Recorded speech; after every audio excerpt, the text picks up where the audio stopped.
It started with 4 words, spoken calmly over a comm channel that should have ended a human life on the spot. Instead, it ended something else entirely. Somewhere in deep space, an alien fleet commander received a message he never expected a Euros and laughed, thinking it was a joke. He wasn't laughing 24 hours later, because what began as a small, forgettable incident on a dusty outpost was about to become the single worst decision his empire ever made. Outpost Kepler-9 wasn't important. Not to Earth, not to anyone. It was a mining colony on the edge of charted space, home to about 300 people, a handful of drilling rigs, and one very tired security officer named Jake Doyle. Jake wasn't a soldier. He was a former Marine-turned-contractor, the kind of guy who fixed generators and broke up bar fights. Nothing more. Nobody expected him to matter. That was about to change. The Draveth Empire had been expanding through this sector for 200 years, absorbing smaller species one by one, always the same way: a Euros, a diplomatic visit, a list of demands, and a quiet threat if those demands weren't met. Today, it was Kepler-9's turn. A Draveth cruiser dropped out of warp above the outpost, and High Envoy Sareth Cole stepped off the shuttle in full ceremonial armor, flanked by 4 guards. He didn't bother with introductions. "This outpost, and everything on it, now belongs to the Draveth Empire," he announced through a translator. "Resistance will be considered an act of war." The colonists froze. Nobody here had a fleet. Nobody here had an army. But Jake had a shotgun, a short temper, and 0 patience for bullies. When one of the guards grabbed a terrified colonist by the arm, Jake didn't think twice. One warning shot into the air, one very clear sentence: "Ah, Euros, get your hands off her, ah, Euro." And when the guard reached for his weapon anyway, Jake put him down before he even cleared the holster. Silence, then chaos. High Envoy Sareth Cole stared at his fallen guard, then at Jake, disbelief written across his face. "Do you have any idea what you just started?" he snarled, backing toward his shuttle. Jake didn't flinch. "Yeah, buckle up." Within minutes, Sareth transmitted a full report back to Draveth High Command, demanding immediate retaliation. His final words, recorded and later leaked across a dozen star systems, would go down in history. "Congratulations, human. You just started a war you were never meant to survive." 200 light-years away, alarms started blaring across Draveth war fleets. What none of them realized yet: a Euro. Kepler-9 wasn't just some forgotten mining rock. It was closer to Earth than any of them had bothered to check. 48 hours later, Draveth High Command authorized a full punitive strike: a Euros, not against Kepler-9 alone, but against Earth itself.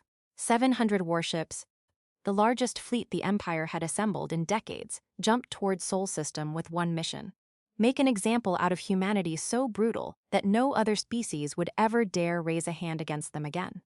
What they didn't know was that Earth had been quietly preparing for exactly this moment for almost 15 years. Ever since first contact with a dying scout ship near Jupiter's orbit, humanity had known the galaxy wasn't friendly. While the public debated flying saucers and conspiracy theories, a joint global defense program, a Euros, codenamed Project Ironclad, a Euros, had spent over a decade reverse engineering alien wreckage, building shipyards in secret, and training pilots for a fight nobody hoped would come. General Elena Cho had commanded Ironclad since year 1. When Kepler-9's distress signal reached Earth, followed by the chilling recording of Sareth Cole's threat, she didn't panic. She'd been waiting for a reason to move.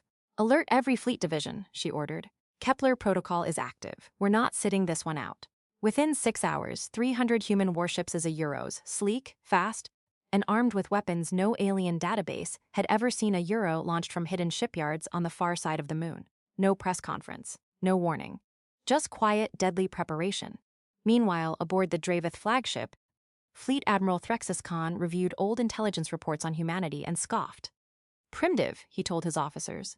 "Guns and rockets. This will be over before it starts." He had no idea Earth's real fleet had never once shown up on any Draveth scan. As the Draveth Armada crossed into Sol System, sensors lit up with exactly what they expected: a Euro, a handful of outdated satellites, weak orbital defenses. Nothing that looked like a real threat. It was a trap, and it worked perfectly.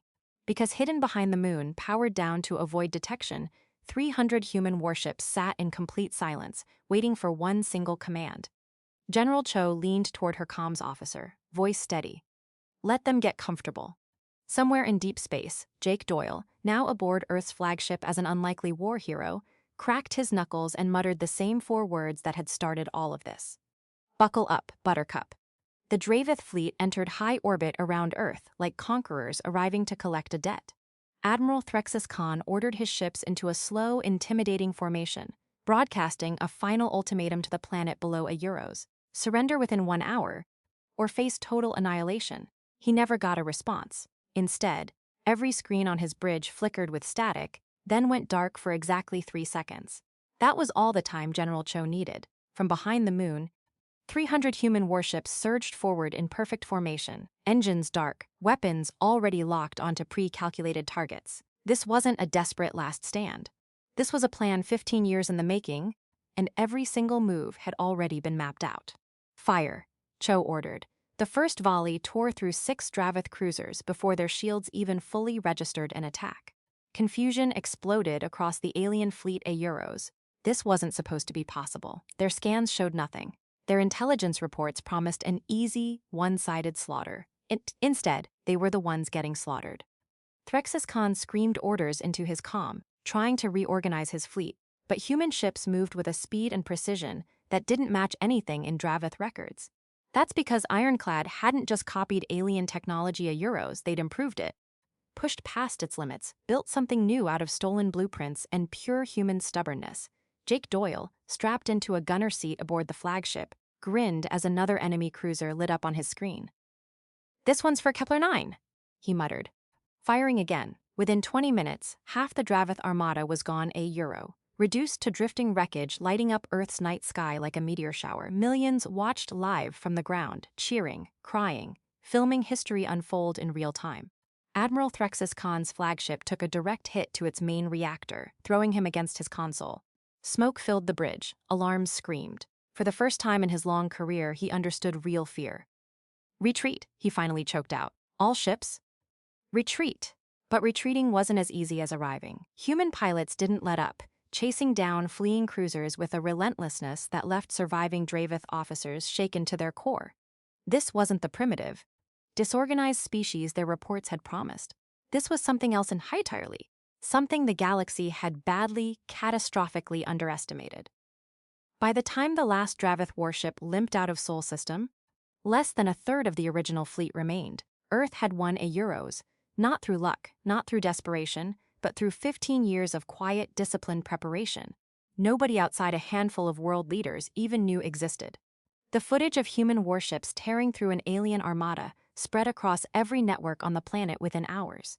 For the first time in history, all of humanity stood united behind one undeniable truth. They were never as small as the galaxy assumed. General Elena Cho stood on the observation deck of Earth's flagship, watching the wreckage of the Draveth fleet drift silently against the stars.